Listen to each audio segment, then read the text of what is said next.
बच्चों नमस्ते। नीतू क्लासेस में आप सभी बच्चों का हार्दिक स्वागत है। तो बच्चों आज के इस वीडियो में आप देखेंगे कबीरदास जी की साखी, जो कि क्लास 9 के स्टूडेंट्स के लिए है। तो इस वीडियो में साखी की जो दोहे दिए गए हैं इनकी मैं व्याख्या आज आपको समझाऊंगी। तो चलिए शुरू करते हैं आज की वीडियो। तो सबसे पहले आप इसका संदर्भ को समझ लीजिए कि संदर्भ में क्या आएगा।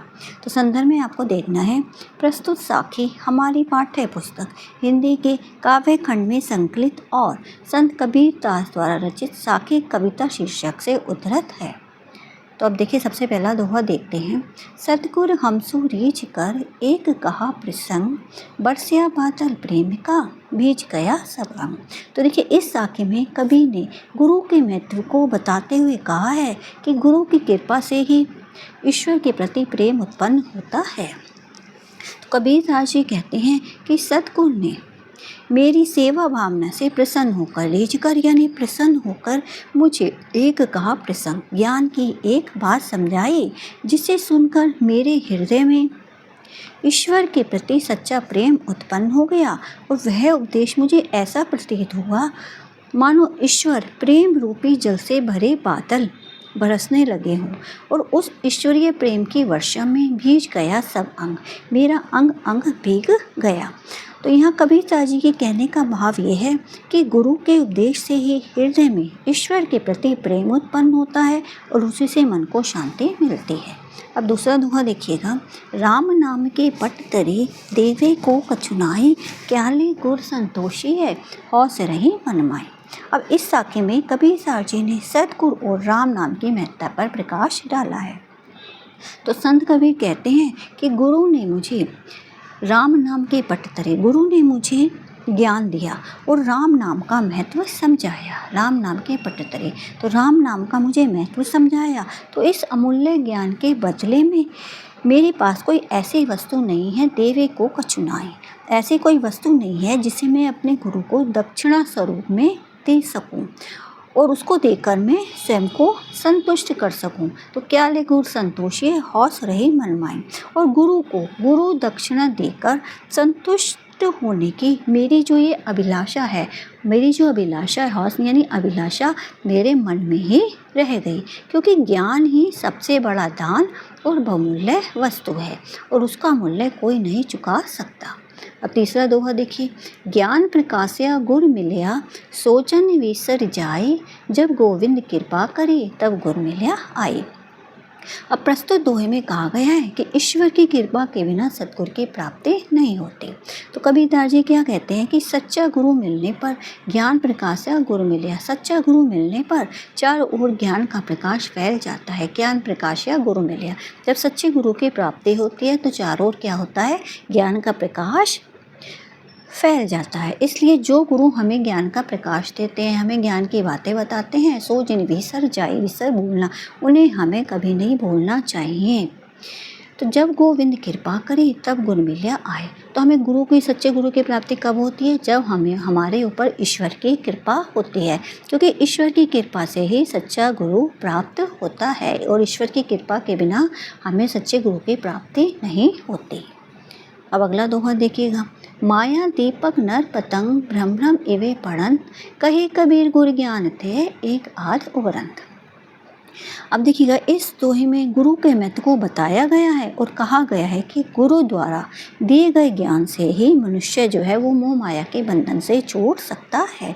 तो कबीरदास जी कहते हैं कि जिस प्रकार पतंग यानी कि जो कीट पतंगे होते हैं, कीड़े मकोड़े होते हैं, दीपक के प्रकाश से आकर्षित होकर जल मरते हैं, भ्रम भ्रम इवे पड़ंत, उसके चारों ओर घूमते रहते हैं और उसके चारों ओर घूमकर उसी में जलकर मर जाते हैं। तो ठीक उसी प्रकार मनुष्य भी, माया दीपक नर पतंग, मनुष्य भी जो है वो मोह माया के बाहरी आकर्षक रूप से मुक्त हो जाते हैं और नष्ट हो जाते हैं। तो कहे कबीर गुर ज्ञान तय एक आध उबरंत। तो इसमें गुरु कबीरदास जी जो है कि क्या कहना चाहते हैं कि केवल गुरु के प्राप्त ज्ञान से ही, जो गुरु ज्ञान थे, गुरु के प्राप्त ज्ञान से ही हमें इस मोह माया के बंधन से मुक्त करके नष्ट होने से बचा जा सकता है, किंतु गुरु के द्वारा दिए गए ज्ञान से सब नहीं बच सकते, एक आध उपरंत। तो कोई विरला ही मनुष्य होता है जो गुरु ज्ञान से मोक्ष प्राप्त कर अमर हो जाता है और जन्म मरण के बंधन से मुक्त होता है।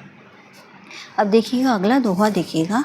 भगत भजन हरि नाम है, दूजा दुख अपार, मनसा वाचा कर्म ना, कबीर सुमिरन सार। अब देखिएगा इसमें कबीरदास जी का कथन है कि जीव के लिए, तो कबीरदास जी क्या कहते हैं कि जीव के लिए परमात्मा की भक्ति और जो भजन है, भजन करना किसके समान है? हरि नाम, एक नाव के समान है। तो ईश्वर की, हरि मतलब ईश्वर का भजन करना, भक्ति करना किसके समान है? नाव है, एक नाव के समान उपयोगी बताया गया है। तो इसके अतिरिक्त दूजा दुख अपार, और इसके अतिरिक्त संसार में दुख ही दुख है, जितनी भी बातें हैं सब क्या है? दुख का ही कारण है। तो इस भक्ति रूपी नाव से मनसा वाचा कर्मणा कबीर सुमिरन सार, तो इस भक्ति रूपी नाव से सांसारिक दुख रूपी सागर को पार किया जा सकता है। तो इसलिए मन, वचन और कर्म से परमात्मा का क्या करना चाहिए? स्मरण करना चाहिए। यही जीवन का परम तत्व है, यानी सार है। अब अगला दोहा देखिए। कबीर चित्त चमकिया, चहुत से लागी लाए, हर सुमिरन हाथ गढ़ा, बेगे लेहो बुझाए।